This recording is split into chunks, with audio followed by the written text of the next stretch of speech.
اگر گویم که شاهنشاهی دورانی تو میارزی، تو میارزی برای تاجیکان پیغامی یزدانی تو میارزی، تو میارزی. پریشان خلق تاجیک بود زی دستی اجنبی، اما رها کردی وطن را از پریشانی تو میارزی. بشیر مادرت خوردی قسم صلح میارم، خرید جان هر یک تاجیکستانی تو میارزی. سپاس و عرض و دردی دل بگویند خلق بشی تو، چی جایی گم که به هر درد درمانی تو میارزی. پیشوای ملت، پیشوای ملت، پیشوای ملت.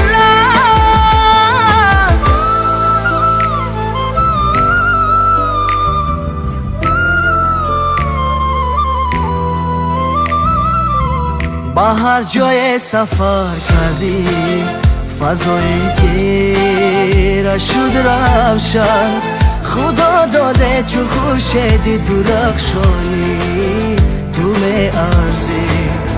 اساسی صلح و استقلال و وحدت را تو بنهادی، زیهی پیشوا بر جان ما جانی تو میارزی. دعای مادرت پیش از بداش مستجاب آمد، بلند اقبالی و اسود ارمانی تو میارزی. بلند اقبالی و اسود ارمانی تو میارزی.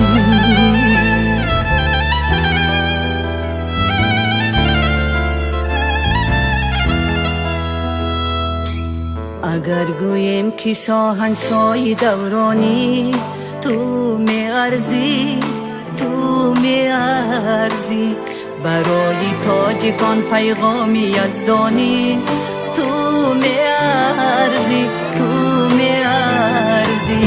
پریشان خلق تاجیک بود زی دستی اجنبی، اما رها کردی وطن را از پریشانی تو میارزی. بشیر مادرت خوردی قسم صلح میارم، خرید جان هر یک تاجیکستانی تو میارزی. سپاس و عرض و دردی دل بگویند خلق بشی تو، چی جایی گم که به هر درد